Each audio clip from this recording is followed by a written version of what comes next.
if it was in somebody else, like a guest, it wouldn't be a big deal, right? But because it's your spouse and the spouse that isn't paying attention to you because they're so focused on the business, it's like you're just upset. You don't feel like you're a priority, right? And I can totally relate to that because growing up, my dad worked 6 days a week and wasn't home much.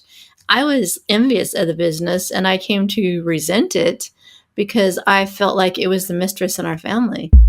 Thriving in Tandem. It's a podcast for you, the married entrepreneur that wants to win in business and marriage at the same time. Welcome to Thriving in Tandem.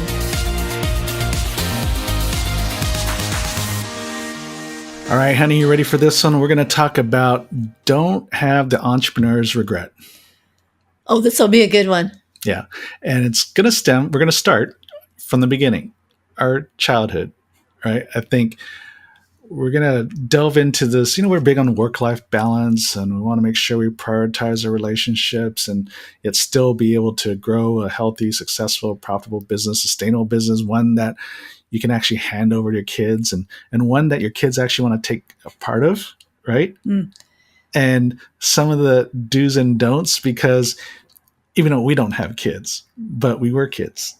And you in particular, your dad was talking about, handing the business over to you, which never happened. It could have happened, but how long are we going to wait? Right. And so before we get into that, we'll work into the story, but kind of setting up, we're kind of rebranding, restarting this podcast. And so we want to kind of start from the beginning. We want to talk about all the issues that kind of stress an entrepreneur, how to do it all, how to make sure our marriage is healthy, our families are healthy, and still yet do the things we want to do, want to accomplish, and have freedom from the business and all that. And for some reason, it's not working out. And so I think we got to kind of go back. We kind of got to go back to the beginning. And for us, it'll be our upbringing, so you can hear and understand kind of where we're coming from. But I think as you also explore your upbringing, you'll also start to understand why you're wired the way you are and why some of the things that you're doing isn't working. That's kind of a long-winded introduction. Well, too, and I hope that it'll give you new eyes for your children and how they might possibly see the business in a good or challenging way. Yeah. So let's talk about, if you're just talking about this whole concept of work-life balance in the business and how do you grow a successful business and still prioritize your family. Both of us, in one form or fashion, grew up in an entrepreneur home. My dad was actually a pastor, so you wouldn't necessarily classify him as an entrepreneur or as a business owner, but yet running a church is very much like running a business. You still have finances to deal with, payroll to deal with. You have customers in the form of congregation to deal with and all that stuff. And so, but you came from a more traditional entrepreneurial home. Your dad had a business and probably a couple things going on. And growing up, obviously, and even before that, both of our parents kind of grew up basically on a farm, kind of like a farm, right? My dad grew up in a sugarcane plantation in Hawaii. My mom was in the farm in Hawaii. And then your dad? My dad grew up on a dairy. So at a very, very young age, he was getting up at the crack of dawn, milking the cows. And then you had to do it in the evening. And you had to do that 7 days a week. So there's no break, no holidays, no. And so at a young age, he was taught that your work ethic was who you were. That was your identity. Yeah, it was your identity. And same with me. My dad... Same with my dad, grew up in a sugarcane plantation. So the whole family is working, all the kids are working, there's 10 of them, 10 kids.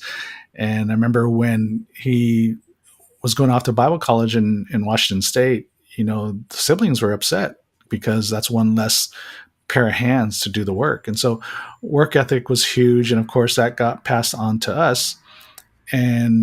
But that's a good thing, right? I mean, it's a double-edged sword. I think having a strong work ethic is a double-edged sword.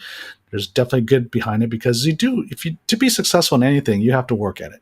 Whether it's your schoolwork, your sports, your career, business, whatever, having a strong work ethic and doing the work, going all in on the work you do is important, but then we can't have too much of a good thing, right? And as you mentioned, honey, that success was defined, our identity was really defined around the things that we were accomplishing. And so, of course, growing up, My dad was always, grades, Asian culture, grades was a big thing. And even when I was in sports, like when I played basketball or whatever, my dad would usually critique the game, my game. And so you're always looking to achieve, Mhm. right? And so that's kind of how, I was raised, how my parents were raised, and of course passed on to us. And so what about you, honey? Well, I remember my dad saying, "Oh, you always need to be doing something, whether you're at home, you're at work." I remember him working 6 days a week, and then Saturday he'd get off work at 4 and he'd go mow the lawn, and sometimes we would help him, which is good, like we were saying, to have a strong work ethic. But at the same time, you need to be able to rest and be okay with it, not feel bad or your mind, you're lazy because you want to take a little break off to do something fun or just to go to the beach and not have to feel bad about it. Yeah, so that's where all the tension lies, right? It's like if you're resting, people feel, and I was the same way, like we're doing nothing, like we're almost falling behind because we're resting. Yet, we talk about how rest is so important. And I just remember even when I was in pharmaceuticals, and we're on that sales award trip right to the Grand Caymans, and the first night, after dinner, we had this kind of welcome reception in the ballroom, and the division vice president is up there welcoming us, congratulating us for winning best performers, top 2% of the company in sales. And then, like, almost without skipping a beat, without taking another breath, he says, while you're here this week enjoying the sunshine and recreation, the rest of the sales force is working and getting ahead of you. So basically, when you get back next week, you're behind. And I just looked at you with my mouth open, like, oh my word, did he just say what I thought he said? You weren't the only one, because I think we had about Because all the spouses were there with their yeah, and I remember our sales with the district, winners. about half of our sales district went on best performers, because most of our, or half of our sales team actually fell in that top 2%. And so, we're sitting in that row with the rest of my, sales colleagues in our district, and we're kind of looking down at each other, and we're like, is he saying what we think he's saying? And all our spouses are like, what the heck? It's like, Jesus, this is not the rah kind of speech, right? Well, and I'm thinking it's not the right audience because you guys are all A-type personalities. You're all the best performers, and it's like, and you're saying that to them. I thought, Yeah, and wow, it's like as if you can't rest and enjoy and celebrate and you're winning. feel like you're behind. Yes. It's just like, okay, you can't. It's like, I take vacations, right? We take vacations. I don't feel like I'm falling behind yet. I know even in that row, I remember there's at least one of them that almost bragged about not taking vacations, like in 5 years since they took a vacation, because there's so much to do. They can't afford to take time off because they're going to fall behind in their sales. And so I mean, she was kind of in line with kind of what the VP was saying. Yeah, and I'm sitting there going, well, I take all my vacations. I mean, the only time I don't take I don't take all my vacation days some years, only because I want to roll it over to take more in the next year, right? Because maybe we have a bigger trip. But I've always wanted to take vacations, and that doesn't. We didn't fall behind. I'm sitting No. there, best performers with everybody else. Well, and I think that same person was having some health problems too. And it definitely affected her health. And so, yeah, we're kind of raised, like I said, we're not unique. I know that, especially as entrepreneurs, we're type A, we want to achieve, and that's great. But we do know that there is such thing as too much of a good thing, and that not only is it okay to rest and not have to grind out and work 80 hours a week, but you can still accomplish what you need to accomplish and still rest. And when you're rested, you're actually better. You're a better performer. You're physically, mentally, emotionally You're more sharper. fun to be around. And I'm a You're better more spouse, I'm a better productive, husband, a better health. better parent. Yeah, exactly.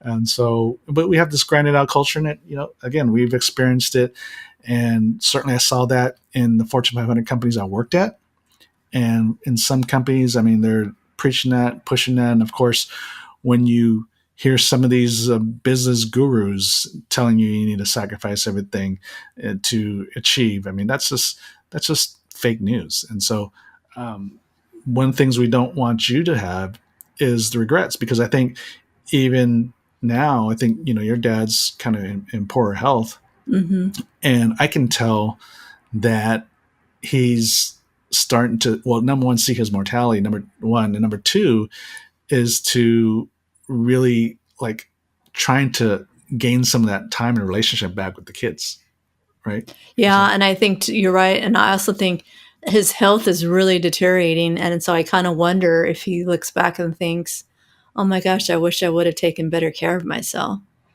yeah, and which is, we've talked about this, I think, in the kind of the rebrand episode last time about the top five regrets that the dying of the dying, and one, it's all around how you took care of yourself and how you took care of relationships. Mm-hmm. Those were the top five regrets, revolve all around that. And so definitely don't want you to have that you can absolutely have it all, but you have to prioritize the relationship first. And so, because looking back, right, it's time you lose is a time you can't get back. And so as you get into end of life, or even before end of life, but as you start to reflect back, it's like, what what do you think a few extra minutes would have done, you know, for your business? Like taking like a few minutes away to play catch with your kids, Mm-hmm. or taking that hour and a half to have that date night with your spouse. How much does that really negatively impact your business in the big scheme of things? Yet, how much does it invest into your relationship? Growing up, seeing how my dad was so focused on the ministry, and can definitely see how it was impacting the marriage. I mean, looking back, at the time I'm a kid and I can just see the arguments. Mm-hmm. But now, knowing what we know now and going through counseling like we have, is what happens is, like, when you're feeling neglected, you act out, Mm-hmm. right?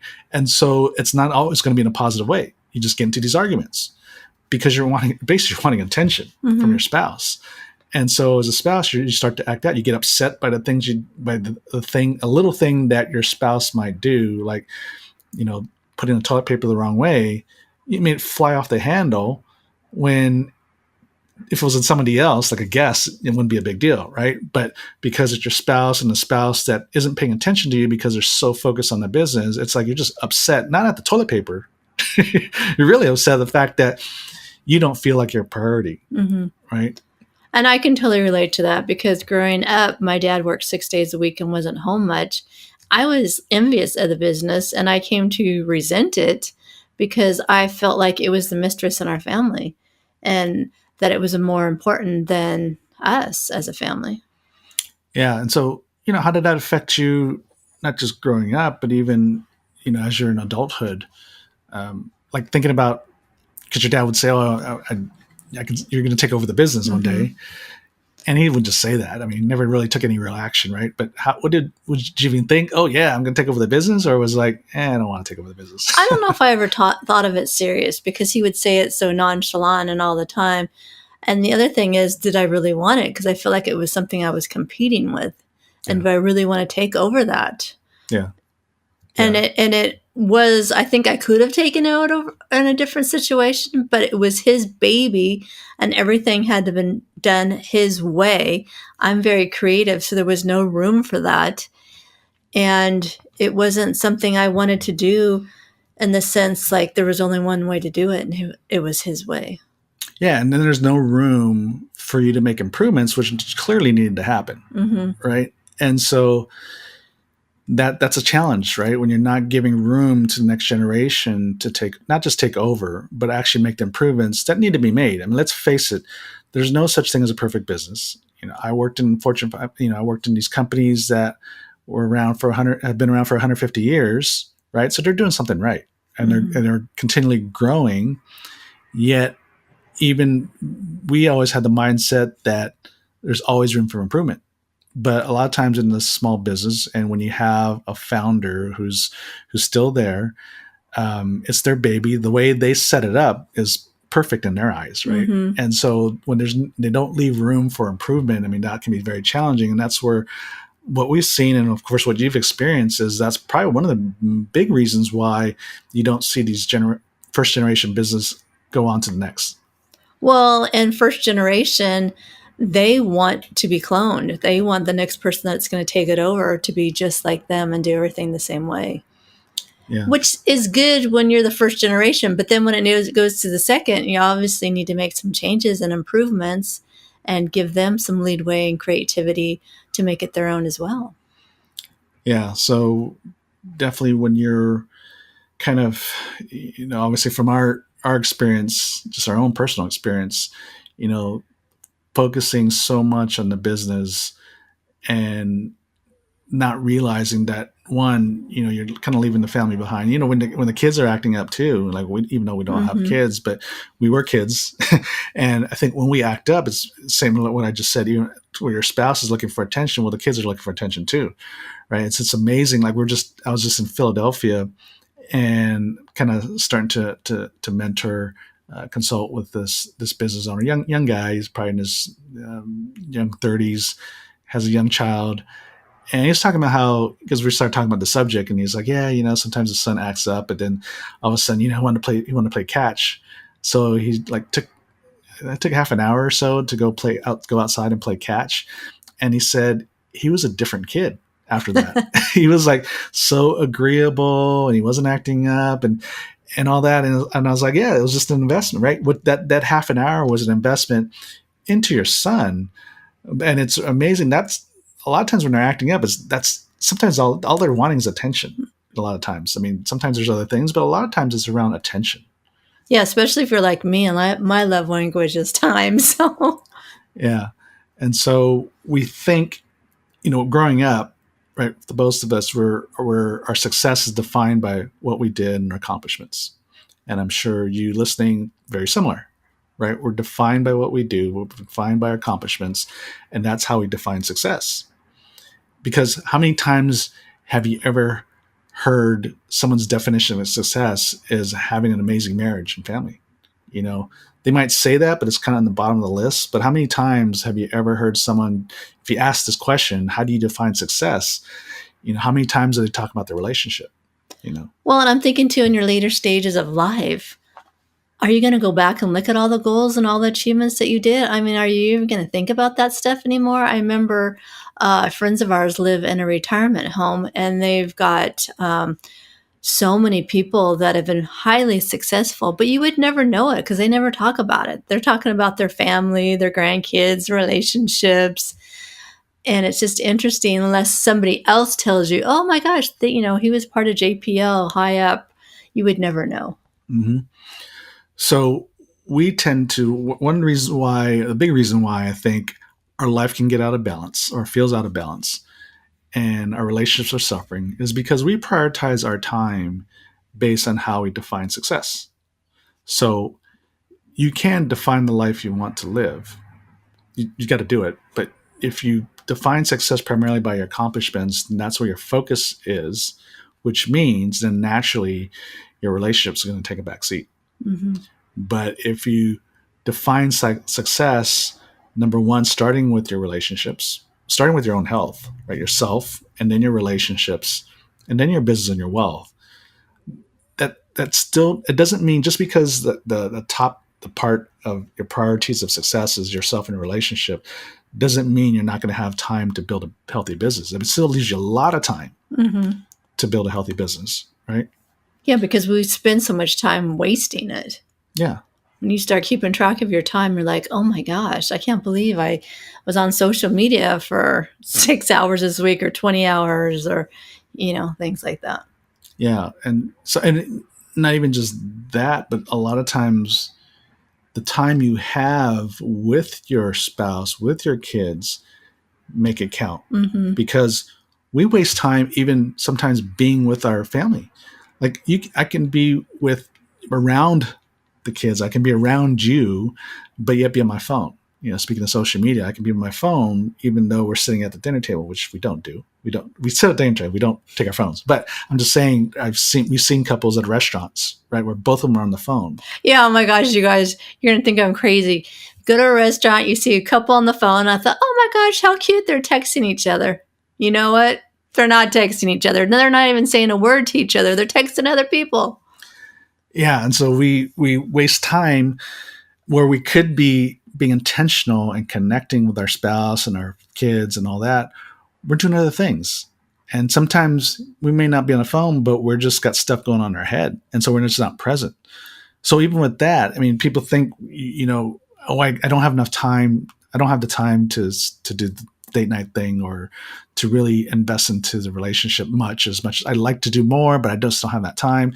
But you got to start to audit, how you spend the time you are even with your family. Like, what are you actually doing? Are you being very intentional at that time? But then also, it doesn't take a lot of extra time to be able to invest into your marriage. So if you prioritize your marriage, it still leaves you a lot of room, believe it or not, to make a lot of money. But if you prioritize money, then your relationships are going to suffer. And so, just the few minutes every morning that Kaylee and I do together, just our prayer time, right? It's about 10, 15 minutes usually. And it's not a lot of time in the scope of a day, but yet it's a meaningful time, right? Right, honey? Yes, I love it. I love it when you pray for me. I love it when we're connecting. All the electronics are put down. It's early, first thing in the morning, so not a lot's going on. It's quiet. And even our dog likes it. Pippa loves it too. Pippa loves prayer time. She does. she's and then she knows what's going to happen after prayer time. She can jump down after we say, us both say amen, and then you'll play with her. Get her she toys barks out. And jumps down and grabs the toys. So she loves prayer time primarily for the treat afterwards. I think it's playtime. She's a quality time person too. Yes, so, definitely. So kind of hope you kind of hear, start to reflect on your own past, like how you grew up, where that work ethic come from, how are you defining success, and then start to really take note of how much time, and especially with your spouse, right? How much time does it really take? Like, what can we do on a daily basis at the very minimum, like regardless of how busy life and business can get? What is the one thing that we can do every day, like even for us, that 10, 15 minutes of just intentional time that still allows us to connect as a couple and as kids, as parents to the kids, right? Because I brought this story up before. We had that our guest David Meltzer last year, and he talked about his, he's a big sports agent. The sports agency was the CEO of the Lee Steinberg Sports Marketing Agency, was the basis of the movie Jerry Maguire. So he was a busy CEO and had lots of money, probably was worth about $100 million at one time, and then lost it all. And then he basically remade himself, but this time to be intentional about prioritizing relationships, his marriage, his wife that stuck with them through it all, and of course the kids. And so he tells a story, right? And I always crack up that every morning he's got a ritual. He carves out time for his wife, then his kids, and he calls his mom, right? That's his morning routine. And he kind of carves out, like, for each kid is like 5 minutes for the teenagers, 5 minutes a day for each kid. And so I remember when he said that, I'm thinking, God, that's not a lot of time. It was like, geez, stingy. And then he says, yeah, I allow 5 minutes. They only give me 2. And we just started laughing. So again, right, they're teenagers, so they're kind of at that period of, oh, dad, whatever. But yet, I do believe those 2 minutes mean something, right? It's that connection. Dad's still here. He's always going to be here. Well, and the kids can count on it. They know every morning he's going to check in with them and see how they're doing and if they need anything.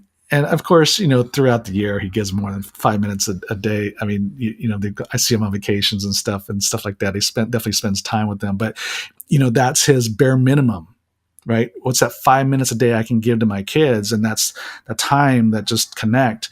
And yeah, like you said, I mean, it's just that, especially in teenagers, right? You just need that reassurance that dad cares, and just knowing, even though they're, oh, dad, but in the back of their mind, they know we're a priority, right? Yes. And just like your spouse, right? 10-15 minutes a day, they at the very least Uninterrupted. uninterrupted time. They know, Present. she knows that she's a priority in my life, right, honey? That's right. And so does Pippa. Pippa realizes she's a priority too. So Our dog. yeah, and so over the coming episodes, you're going to hear more stories of entrepreneurs that almost lost it all, whether it's almost losing their spouse. Unfortunately, it's been almost 21 years to the day now that I lost my first wife. And so, you never know. We're driven, we're trying to achieve, and we kind of put these relationship things to the back burner, and we say, okay, once I hit certain milestones or when I get returned retirement, then I'll focus on enjoying my life more and enjoying time with spouse and family and all that. But that time may never come. And certainly for me and my first wife, that next day never came. And so definitely don't want that to happen to you, where, you put off things, and it's not to say, obviously you can't do everything at the moment, but it's to make sure you're just not putting things off for the sake of putting it off because, oh, my business is caught, it needs me too much, right? That's not a good excuse. But you're going to hear some of these type of stories, like almost losing their spouse, almost losing their own life or their marriage and family, and how they started to see, hey, I really need to focus on the priorities of life, which at the end of the day, it's really all about the memories, right? As you're in your later years, you look back at the memories that you've created, not just the business accomplishments. Well, and a lot of these entrepreneurs hit rock bottom. They're almost lost. Some of them lost everything, and then like David lost it all. Came to realize, financially anyway. Oh my gosh, you know what I mean? So yeah, it made him start looking at life differently. And they're so grateful. David did lose it all, at least financially lost it all, but he didn't lose his family, and he almost lost his family, and by the grace of God, they stuck it out with him, right? And so he realized, wow, I almost lost it all. He didn't lose it all. He lost his wealth, but he didn't lose his family. He didn't lose everything. So he didn't lose everything. And then he's remade himself to be, he's probably worth more now than he was back then, but he prioritized relationships, right? He says, I can prioritize relationships first and still make a lot of money, right? And so, those are the kind of stories you'll hear. And of course, we also want to we're going to hear from some members of family enterprises and some of the do's and don'ts and some of the succession issues, transition issues from one generation next. And you'll hear a lot about don't wait till it's too late. We were at a major family business conference, and these family enterprises, which if you're not familiar with the term, they're basically high net worth families, and they don't usually just have one business, but they have multiple, multi-million-dollar businesses. Basically, some of them that were at the conference were worth, multiple billions of dollars, and the average family enterprise represented was doing about $300 million in revenue. And so these are significant families, right? Family business. And so you're going to hear from them, because the stuff we talk about right now and helping you have better work-life balance and giving you the tools to actually be able to scale and grow a business and have freedom from it, as opposed to being bound to it. Well, these are some of the fundamental issues that get you on the way and the path to becoming a family enterprise. Because in order to have multiple successful businesses and these significant assets and all that, you can't be tied down to the business, right? So just that in itself, you have to be able to grow the next level. And a lot of that is fundamentally based on the things we talk about, of how to get freedom from the business and still for it to be profitable and sustainable. But you're also but with these family enterprises, it's so fun. It's so interesting when we're at the conferences, hearing these stories, and And some of them are saying, man, these are issues we should have taken care of 10 years ago. Right. So basically, if you do it by age, it's basically they're saying what we're doing at 50, we should have probably done it at 40 or 35. At least. And so for you listening, I know at least for our client mix, they're all under 40. And I kind of imagine a lot of our listeners are probably in that phase, right? You're young entrepreneurs, young marrieds, maybe have some young kids. And so hearing from them, I think is going to be great, eye-opening, because I think it'll give you additional encouragement and a little kick in the pants to say, we need to take care of these things right now. You need to start thinking about it and planning about it. It's never too soon. And I know it's one of those topics a lot of times people don't like to talk about. Yeah, because a lot of our family issues too, and setting boundaries. And so anyways, all to say is I'm really looking forward to this next phase of the podcast. And I hope today's episode gave you a little bit of insight into us, and kind of we're raised probably a lot like you, as far as our work ethic and our drive to succeed. Fortunately for us, we kind of learned sooner than later that our definition of success can't be connected just solely to our business and our money and our wealth, but it has to be relationships first. And with that, we'll have a more fulfilled life. Right, honey? Exactly. And so hope this was a great episode for you. So please go ahead and share this with another married entrepreneur that needs to hear this, and definitely subscribe. Yes, right? Please. So make it easier for other people to find us. Yeah. So thank you for listening, and God bless, and see you next week, or talk to you next week.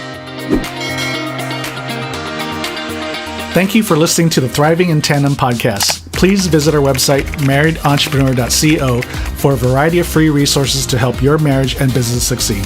And feel free to leave us a review and share this episode with another married entrepreneur. That would mean so much to us. See you next week.